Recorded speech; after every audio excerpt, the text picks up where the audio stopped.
Hello दोस्तों, आज से हम एक नई सीरीज़ शुरू कर रहे हैं लिटरेचर की पाठशाला। और इस सीरीज़ का पहला पार्ट होगा विलियम शेक्सपियर। किसी भी राइटर को एक वीडियो में कंप्लीट नहीं किया जा सकता, इसलिए मैं इस वीडियो को दो पार्ट में डिवाइड कर रही हूँ, जिसका पहला पार्ट होगा उनकी लाइफ, सेकंड पार्ट में हम उनके वर्क को कवर करेंगे और थर्ड पार्ट में उनके क्रिटिक्स को हम देखेंगे। आज हम विलियम शेक्सपियर के बारे में जानने वाले हैं और आज हम सिर्फ उनकी लाइफ के बारे में जानेंगे। विलियम शेक्सपियर इंग्लिश लैंग्वेज के एक महान प्लेराइट, एक महान पोइट और एक काफ़ी अच्छे एक्टर थे। यस, वो एक एक्टर भी थे। विलियम शेक्सपियर के कंट्रीब्यूशन को आप इस बात से समझ सकते हो कि इंग्लिश लैंग्वेज में लगभग 1600 से ज़्यादा वर्ड्स जो हैं वो विलियम शेक्सपियर की देन है।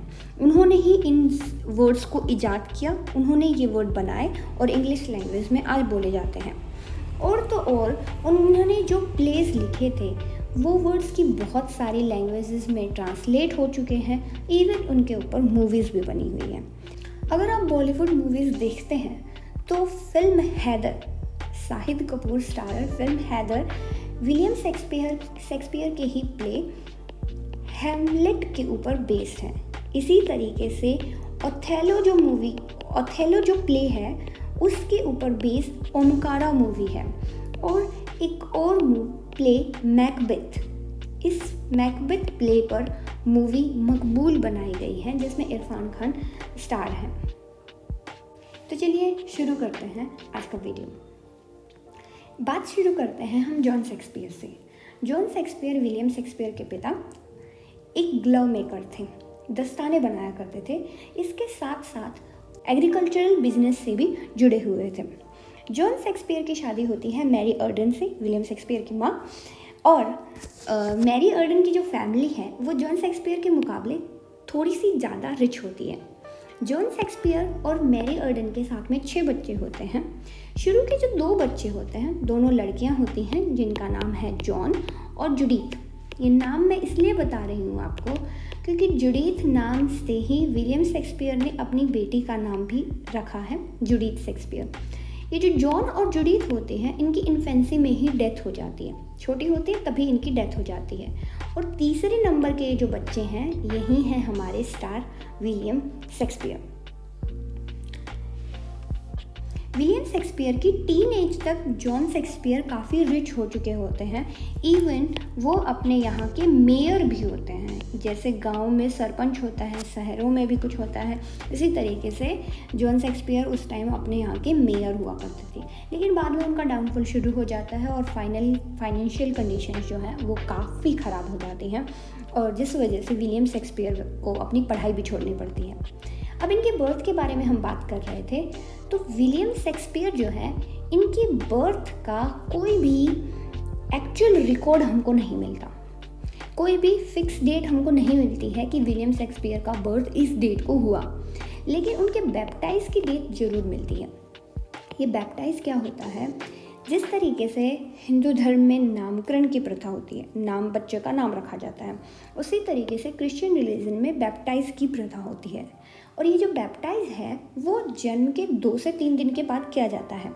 विलियम शेक्सपियर के बैप्टाइज की डेट मिलती है कि उनका बैप्टाइज 26 अप्रैल 1564 को चर्च में किया गया था। तो हम अनुमान लगा लेते हैं कि विलियम शेक्सपियर की 23 अप्रैल को पैदा हुए होंगे। सभी लोग जितने भी स्कॉलर्स हैं वो 23 अप्रैल को ही उनकी बर्थ डेट जो है वो मानते हैं। अब 23 अप्रैल मानने के पीछे रीज़न ये है कि 23 अप्रैल को ही जॉर्ज डे मनाया जाता है, सेंट जॉर्ज डे। ये जो सेंट जॉर्ज है क्रिश्चियन रिलीजन में एक फेमस मार्टर थे, एक शहीद थे। आपने अगर एक फ़ोटो देखी होगी जिसमें एक सेंट जो है वो ड्रैगन को मार रहे हैं, वो सेंट जो है वो सेंट जॉर्ज ही थे। और सेंट जॉर्ज का जो डे मनाया जाता है वो 23 अप्रैल को मनाया जाता है।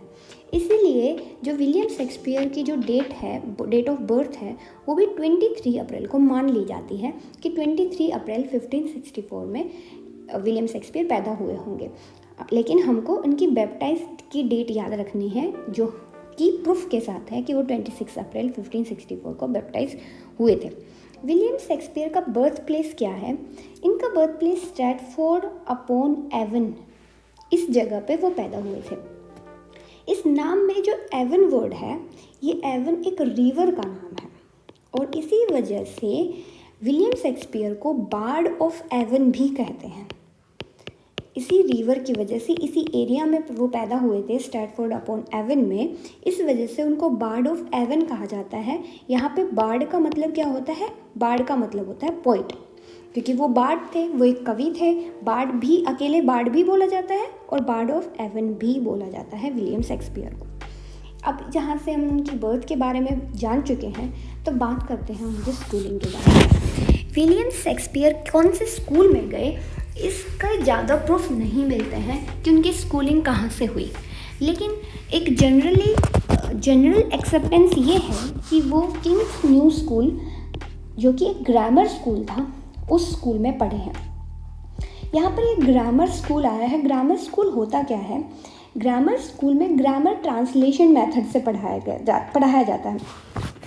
अगर आप भी मिडिल क्लास स्टूडेंट्स हैं और एक जनरल से स्कूल में गए होंगे, तो आपने देखा होगा कि हमको इंग्लिश जो लैंग्वेज है वो ट्रांसलेट करके पढ़ाई जाती थी।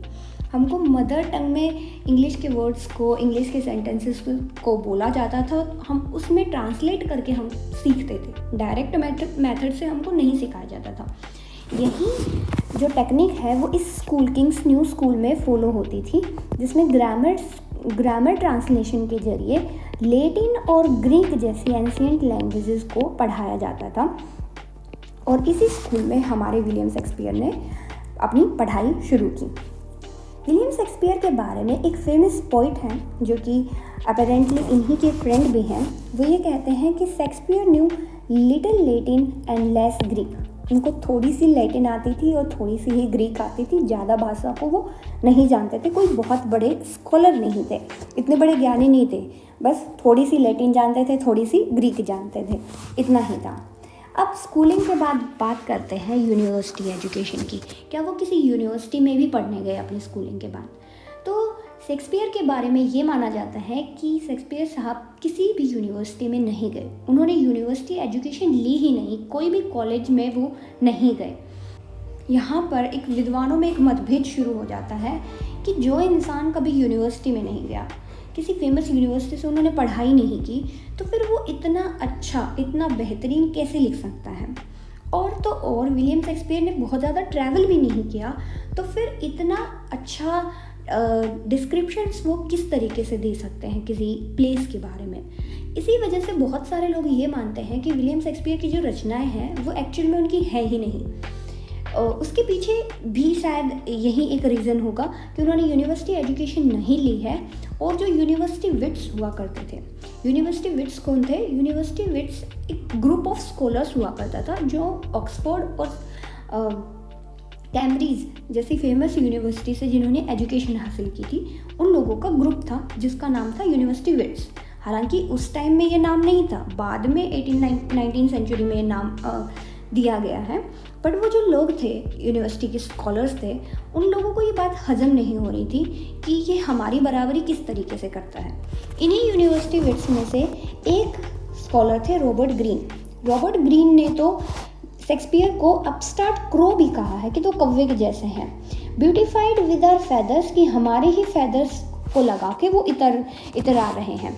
यहाँ पे फेदर्स का मतलब किससे है? ब्लैंक वर्स से है। ब्लैंक वर्स जो है वो इंग्लिश लिटरेचर में यूनिवर्सिटी विट्स की देन है, खासकर क्रिस्टोफर मार्लो की। और इन्हीं ब्लैंक वर्स को यूज़ करके विलियम शेक्सपियर ने अपनी रचनाएं लिखी हैं। तो इस वजह से रॉबर्ट ग्रीन को ये पसंद नहीं आता है और ये उनको क्रिटिसाइज़ करते हैं 1592 में अपनी इस बुक से। और विलियम शेक्सपियर को भला बुरा जो भी कुछ है वो कहते हैं। डायरेक्टली वो उनके ऊपर नहीं कहते, बल्कि पन का यूज़ करते हैं और विलियम शेक्सपियर को ताने देते हैं। अब बात करते हैं, थोड़ा सा आगे बढ़ते हैं और बात करते हैं उनकी मैरिड लाइफ की। विलियम शेक्सपियर जब 18 ईयर्स के होते हैं तब इनकी शादी हो जाती है एन हैथवे से, जो कि 26 ईयर्स की थी। अब एन हैथवे से इनकी शादी काफ़ी जल्दबाजी में होती है, क्योंकि एन हैथवे उस टाइम प्रेग्नेंट थी। यस, वो 3 महीने की प्रेग्नेंट थी और उनकी शादी जल्दबाजी में हो जाती है। यहाँ इंटरेस्टिंग फैक्ट ये है कि एन हैथवे के नाम से हॉलीवुड में एक एक्ट्रेस का भी नाम है और विलियम शेक्सपियर के ऊपर जो एक मूवी बनी है उसमें विलियम शेक्सपियर की वाइफ एन हैथवे का किरदार और किसी ने नहीं निभाया बल्कि एक्ट्रेस एन हैथवे ने ही निभाया था। एन हैथवे और विलियम शेक्सपियर के साथ में 3 बच्चे होते हैं। जो पहला बच्चा है शादी के 6 महीनों बाद ही होती है, जो होती है सुजाना। सुजाना जो है विलियम शेक्सपियर को सबसे ज़्यादा प्रिय थी। सुजाना के बाद इनके ट्विंस होते हैं हैमलेट और जूडिथ। यहाँ मैं जूडिथ आपको फिर से याद दिला दूँ, विलियम शेक्सपियर की बहन का नाम भी जूडिथ था जिनकी इन्फेंसी में डेथ होती है, और दूसरा है उनका बेटा हैमलेट। ये दोनों जुड़वा होते हैं। हैमलेट जो होता है वो बॉय होता है और जूडिथ जो होती है वो गर्ल होती है। हैमलेट नाम से आपको कुछ सिमिलर नाम याद आ रहा होगा, वो है हैमलेट। विलियम शेक्सपियर ने हैमलेट नाम से एक प्ले लिखा है और बहुत सारे लोग ये मानते हैं कि इस नाम के पीछे उनके बेटे का नाम हैमलेट है। हालांकि ये जो हैमलेट है उसकी डेथ 11 इयर्स की एज में ही हो जाती है। अगेन हमको कोई रीज़न नहीं पता चलता कि किस वजह से उनकी डेथ होती है, लेकिन वो 11 इयर्स के ही थे तब उनकी डेथ हो जाती है। और उस टाइम तक विलियम शेक्सपियर लंदन में थे और एक फेमस प्लेराइट बन चुके होते हैं। अब आगे बढ़ते हैं और देखते हैं विलियम शेक्सपियर की लाइफ के लॉस्ट ईयर्स। यस, ये लॉस्ट ईयर्स कौन से हैं? ये लॉस्ट ईयर्स वो ईयर्स हैं जिसका कोई भी रिकॉर्ड हमको इनके बारे में नहीं पता चलता। ये 1585 से लेकर 92 तक का है। इन ईयर्स के बारे में ज़्यादा लोगों को जानकारी नहीं है, बल्कि कोई एविडेंस भी नहीं है कि इस टाइम में विलियम शेक्सपियर क्या कर रहे थे, बल्कि बहुत सारी अजम्पशंस लगाई जा रही हैं कि ये कर रहे होंगे, वो कर रहे होंगे। जिनमें से एक अजम्पशन का मानना ये है कि विलियम शेक्सपियर उस टाइम में एक स्कूल मास्टर थे। स्ट्रैटफोर्ड में रहकर वो एक स्कूल मास्टर का काम देख रहे थे, क्योंकि उनकी फाइनेंशियल कंडीशंस जो हैं वो काफ़ी पुअर थी। इस वजह से वो स्कूल मास्टर या स्कूल मास्टर असिस्टेंट का काम देख रहे थे। कुछ लोग ये मानते हैं, ग्रुप ऑफ थिंकर्स, कि जो शेक्सपियर हैं वो उस टाइम में लंदन में स्ट्रगल कर रहे थे। विलियम शेक्सपियर एक्टर बनने आए थे लंदन में और अपनी एक्टिंग करियर को लेकर वो काफ़ी स्ट्रगल कर रहे थे, ये कुछ लोग मानते हैं। जो तीसरा एक ग्रुप है वो ये मानता है, जो कि विलियम शेक्सपियर के फर्स्ट बायोग्राफर का भी मानना है। जो इनके फर्स्ट बायोग्राफर हैं जिनका नाम है निकोलस रॉव। निकोलस रॉव ये मानते हैं कि विलियम शेक्सपियर उस टाइम में जेल में थे या जेल से भाग गए थे। कि इसके पीछे रीज़न है थॉमस लूसी। थॉमस लूसी एक पर्सन थे, विलियम शेक्सपियर इनके यहाँ से एक डियर चुरा लिए थे, एक हिरन को चुरा लिए थे, और या फिर कहते हैं डियर पोचिंग का केस था, और इस वजह से उनको इम्प्रिजनमेंट हुआ था विलियम शेक्सपियर को, वो जेल में थे। और या फिर कुछ लोग मानते हैं कि वो जेल से भाग गए थे या इम्प्रिजनमेंट से भागकर वो लंदन आ गए थे। अब इस बात के सपोर्टिंग में एक बात ये भी है कि विलियम शेक्सपियर ने अपने प्लेज में 2 प्ले हैं उनके, एक है हेनरी फोर्थ और एक प्ले है उनका मैरी वाइफ्स ऑफ विंडसर। इस 2 प्ले में एक कैरेक्टर दिया है Mary wives of Windsor.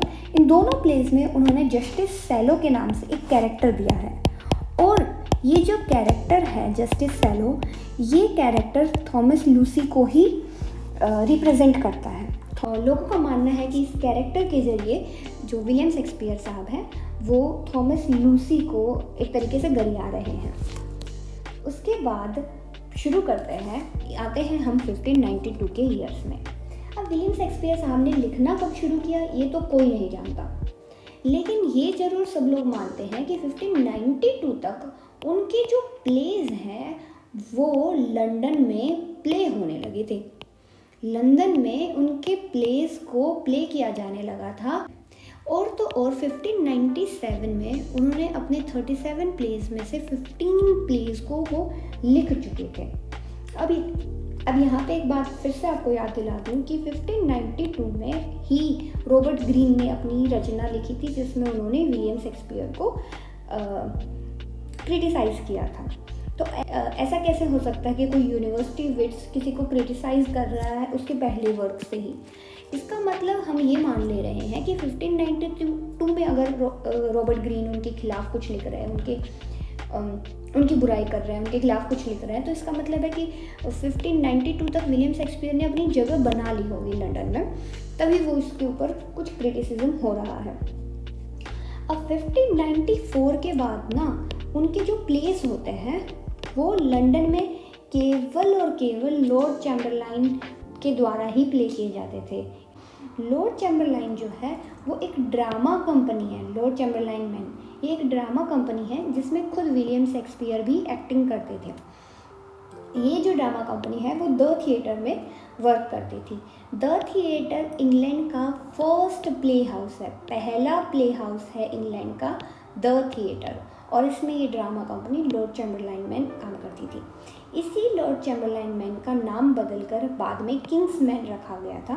Kingsman नाम रखने के पीछे वजह ये थी कि क्वीन एलिजाबेथ की डेथ के बाद जब किंग जेम्स फर्स्ट जब किंग बनते हैं तो अपने नाम पर वो इसको किंग्समैन इस ड्रामा कंपनी का नाम रखते हैं और खुद ही इसके पैटर्न बन जाते हैं।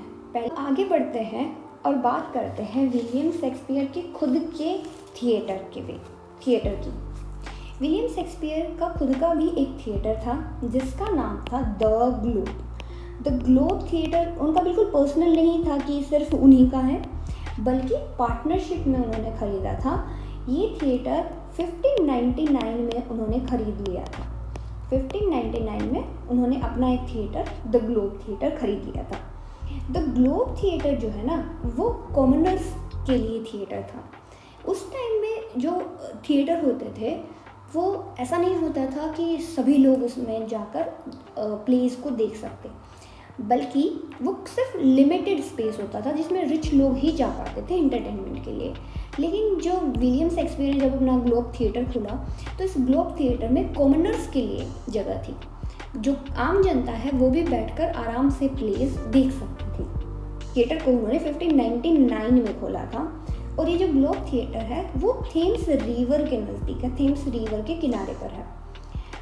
विलियम शेक्सपियर साहब का नाम एक और थिएटर के साथ भी जोड़ा जाता है जो कि है black fryers indoor.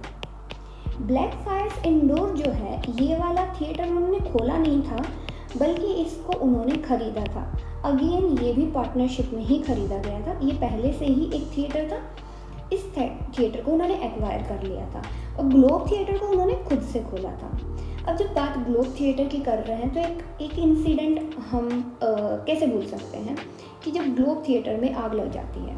Yes, globe theatre में आग लग जाती है 29 जनवरी 1613 को। हालांकि इस टाइम तक विलियम शेक्सपियर रिटायर हो चुके थे। इस टाइम में यहाँ पर एक प्ले हो रहा था Henry VIII। Yes, Henry VIII नाम से एक प्ले हो रहा था। मैं इसको रोमन में लिख दूँ। हेनरी VIII नाम से एक प्ले हो रहा था और इस प्ले में आग से जुड़ा हुआ कोई एक्ट था, कोई सीन था और उसमें थोड़ी सी लापरवाही हुई या क्या हुआ कि ग्लोब थिएटर में आग लग जाती है और पूरा जो ग्लोब थिएटर है वो बर्बाद हो जाता है। लेकिन फिर से उसको रिकन्स्ट्रक्ट कर लिया जाता है और आज भी ग्लोब थिएटर लंदन में थेम्स रिवर के नज़दीक आज भी ग्लोब थिएटर चलता है। अब इसका नाम शेक्सपियर्स ग्लोब है, William Shakespeare's the globe theatre, इस नाम से आज भी इसमें प्लेस होते हैं शेक्सपियर के और आज भी ओपन है ये। अगर आप कभी लंदन जाएं तो ज़रूर एक बार विज़िट करें। अब इसी के साथ हम एक इम्पोर्टेंट बात भी कर लेते हैं विलियम शेक्सपियर के एक्टिंग करियर के बारे में। विलियम शेक्सपियर जो है वो अपने प्लेस में एक्ट भी करते थे। आपको याद होगा कि विलियम शेक्सपियर ने एक प्ले लिखा था हैमलेट। इसी वीडियो में मैंने बताया कि अपने बेटे का नाम भी हैमलेट उनका बेटे का नाम है, कुछ उससे मिलता जुलता हैमलेट नाम से वे एक प्ले लिखे थे। और इस प्ले में हैमलेट के जो फादर का घोस्ट है, जो भूत है, भूत का किरदार विलियम शेक्सपियर ने खुद निभाया था। उसके अलावा उनके जो फ्रेंड थे बेन जॉनसन, और बेन जॉनसन एक फेमस पोइट थे, उन्होंने भी बहुत सारे प्लेस लिखे हैं। उनके according every man in his humour, ये जो प्ले है बेन जॉनसन का ही प्ले है every man in his humour, इस प्लेस में भी जो कास्ट लिस्ट आती है, आप कोई मूवी देखते हैं उसके एंड में कास्टिंग आती है, किसने किसका किरदार निभाया, पूरी लिस्ट आती है। उसी तरीके से जो प्लेस जो है उनकी कास्टिंग लिस्ट में एक नाम विलियम शेक्सपियर का भी है कि विलियम शेक्सपियर बेन जॉनसन के play Everyman in his humour में एक एक्टिंग किए थे। इसके अलावा सीजन्स हिज फॉल इस नाम का जो प्ले है उसमें भी उन्होंने एक्टिंग की थी। लेकिन एक बात हमको ध्यान रखनी है कि जब विलियम शेक्सपियर बेन जॉनसन का प्ले आता है वॉलपॉन की कास्टिंग डिटेल्स में, कास्टिंग नेम में कहीं भी विलियम शेक्सपियर का नाम नहीं मिलता और इस वजह से बहुत सारे लोग ये मान लेते हैं कि इस प्ले के टाइम तक विलियम शेक्सपियर रिटायर हो चुके थे या उन्होंने एक्टिंग करियर से एक तरीके से संन्यास ले लिया था, वो एक्टिंग करना बंद कर दिए थे वॉलपॉन के टाइम तक। अब एक थोड़ा सा आगे बढ़ते हैं और देखते हैं विलियम शेक्सपियर की वेल्थ के बारे में। जैसे मैंने आपको बताया कि जॉन शेक्सपियर जो उनके पिता थे वो रिच थे, लेकिन बाद में उनका डाउनफॉल शुरू हुआ, फाइनेंशियल कंडीशंस ठीक नहीं रही और शेक्सपियर को अपनी स्कूलिंग भी छोड़नी हुई। लेकिन विलियम शेक्सपियर ने अपने पिता को सारी जो खोई हुई संपत्ति है वो वापस सब कुछ एक्वायर फिर से कर लिया था। काफ़ी रिच थे और बहुत सारे लोगों का ये मानना है कि विलियम शेक्सपियर एक बिजनेसमैन ही थे, वो प्ले राइट कम एक बिजनेसमैन ज़्यादा थे। वो इसीलिए प्ले लिखते थे कि जनता उनको देखे, मतलब उनके जो प्लेस होते थे वो इंटरटेनमेंट के लिए होते थे, वो आम जनता के लिए पैसे कमाने का तरीका था उनके लिए प्ले लिखना। उनके लिए ये नहीं था कि मैं लिटरेचर के लिए लिख रहा हूँ, बल्कि इसलिए प्ले लिखा करते थे कि मुझे पैसा मिलेगा, मेरे प्ले होंगे, लोगों के इंटरटेनमेंट के लिए लिखूँगा, अगर ज़्यादा से ज़्यादा लोग आएंगे तो मेरे जो प्ले हैं वो ज़्यादा सक्सेसफुल होंगे, इसीलिए वो प्ले लिखा करते थे। विलियम शेक्सपियर जो है वो 1599 में स्ट्रैटफोर्ड का, जहाँ वो पैदा हुए थे स्ट्रैटफोर्ड अपॉन एवन में, स्ट्रैटफोर्ड का सबसे जो सेकंड लार्जेस्ट हाउस होता है ना, वहाँ का सेकंड लार्जेस्ट हाउस का नाम है न्यू प्लेस। इस न्यू प्लेस को उन्होंने ख़रीद लिया था 1599 में। वो इतने अमीर हो चुके थे कि स्ट्रैटफोर्ड का सबसे बड़ा घर, सेकंड लार्जेस्ट, सबसे बड़ा नहीं, सेकंड लार्जेस्ट हाउस जो है वो उन्होंने ख़रीद लिया था। विलियम शेक्सपियर साहब ने 1599 में ही ख़रीद लिया था। इसके अलावा विलियम शेक्सपियर रियल इस्टेट्स और शेयर्स में भी इन्वेस्ट करते थे, जो कि उनके लिए काफ़ी प्रॉफिटेबल रहा।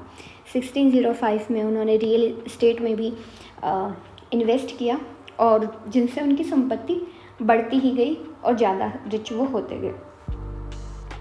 अब हम आ गए हैं आखिरी पड़ाव पर, जो है उनका retirement and death. William Shakespeare जो साहब हैं वो 1613 में रिटायर हो गए थे। मैं आपको बता दूं कि इसी टाइम में लगभग उनका जो ग्लोब थिएटर है उस टाइम में उसमें आग लगी थी, 1613 वाले साल में ही लगी थी, उसी में वो रिटायर हुए थे। एक बात और भी है कि 1609 में 09-010 भी मानते हैं, इंग्लैंड में प्लेग बहुत फैला हुआ था। आपको पता है कि पहले के टाइम में इतनी सफाई होती नहीं थी, हेल्थ कंडीशंस के लिए इतनी सारी दवाइयाँ वगैरह नहीं थी। जिस तरीके से आज हर बीमारी का इलाज हो जाता है वैसे बीमारियों का इलाज नहीं हो पाता था, तो प्लेग बहुत फैलता रहता था। लंदन में 1609 में प्लेग बहुत फैल गया था और अगर प्लेग फैलेगा तो आप अंदाज़ा लगा सकते हैं कि कोई भी थिएटर नहीं चलेगा, कोई भी नाटक वगैरह, कोई ड्रामा नहीं होगा, तो सब कुछ बंद हो गया था। उस टाइम भी विलियम शेक्सपियर जो है वो सोनेट लिखा करते थे। अपनी जो लव पोइम्स जो हैं उन्होंने जो सोनेट्स हैं वो इसी दौरान लिखी हैं जब प्लेग फैल रहा था। अब बात करते हैं उस दिन की जब विलियम शेक्सपियर की डेथ होती है और ये दिन है 23 अप्रैल 1616। 23 अप्रैल इसी दिन को उनकी डेट ऑफ बर्थ के रूप में हम जानते हैं। 1564 में उनका जन्म हुआ था, 23 अप्रैल 1616 में उनकी डेथ होती है। 52 ईयर्स की एज में इनकी डेथ हो जाती है। इंटरेस्टिंगली एक महीने पहले यानी 23 मार्च 1616 में उन्होंने अपनी विल लिखी थी, अपनी वसीयत लिखी थी और विल में उन्होंने प्रॉपर लिखा था कि वो पूरी तरीके से स्वस्थ हैं। 1 महीने के भीतर ऐसा क्या होता है कि विलियम शेक्सपियर की डेथ हो जाती है। तो जो लोगों का मानना है वो है कि विलियम शेक्सपियर जो है वो एक बार अपने दोस्तों के साथ बेन जॉनसन और ड्रेटन के साथ शराब खाने में शराब पी रहे थे और कुछ ज़्यादा ही शराब उन्होंने पी ली थी, जिस वजह से उनकी तबीयत ख़राब हो गई और ज़्यादा बुखार की वजह से उनकी डेथ हो जाती है 23 अप्रैल 1616 को। अब विलियम शेक्सपियर को होली ट्रिनिटी चर्च में स्ट्रैटफोर्ड में जो होली ट्रिनिटी चर्च है उसमें उनको दफनाया जाता है। अब यहाँ इस चर्च का नाम आपको बताने के पीछे रीज़न ये है कि इंग्लैंड में जितने भी फेमस पोइट्स होते हैं उनको वेस्टमिनिस्टर एबे इस जगह में उनको दफनाया जाता था। यहाँ पर ज़्यादातर लोगों की पोइट्स जो हैं उनकी कब्र है, लेकिन हमारे विलियम शेक्सपियर साहब को यहाँ नहीं दफनाया गया, बल्कि उनको अपने होम टाउन स्ट्रैटफोर्ड में ही होली ट्रिनिटी चर्च में उनको दफनाया गया था। अब एक बार उनकी विल के बारे में बात कर लेते हैं। ज़्यादातर लोग इनका विल के बारे में ज़रूर जिक्र करते हैं, तो मैं आपको बता दूं कि विलियम शेक्सपियर की विल में ज़्यादा हिस्सा जो है उन्होंने अपनी बेटी सुजाना, जो उनकी पहली बेटी थी, उनको अपनी विल में अपनी जो संपत्ति है ज़्यादातर हिस्सा उन्होंने सुजाना के नाम किया है, बाकी हिस्सा जुडीथ के नाम पे नाम किया है, अपनी जो सेकंड डॉटर है उनके नाम पे किया है। उनकी पत्नी को क्या मिला होगा? उनकी वाइफ जो है उस समय तक जिंदा थी और सरप्राइजिंगली विलियम शेक्सपियर ने अपनी वाइफ को कुछ नहीं दिया, बल्कि एक सेकंड फेवरेट बेड दिया। यस, उन्होंने अपनी वाइफ को अपना सेकंड फेवरेट बेड दिया। अब इसको बहुत सारे लोग अपमानजनक तरीके से देख सकते हैं कि अपनी वाइफ को कुछ न देकर सिर्फ एक बेड उन्होंने अपनी वसीयत में दिया, तो कुछ लोग इसको प्रेम का प्रतीक भी समझते हैं। और एक बात और भी है कि विलियम शेक्सपियर ने इतनी सारी सोनेट्स लिखी हैं, लव पोइम्स लिखी हैं, लेकिन उन लव पोइम्स में एक पोइम भी उन्होंने अपनी वाइफ को डेडिकेट नहीं की है।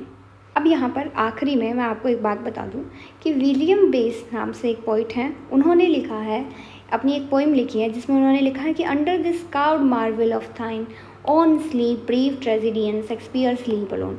ये जो शेक्सपियर स्लीप अलोन लिखा गया है वो इसीलिए लिखा गया है क्योंकि उनको इस चर्च में दफनाया गया, होली ट्रिनिटी चर्च में इस वजह से विलियम बेस जो है वो एक कमेंट करते हैं विलियम शेक्सपियर के ऊपर।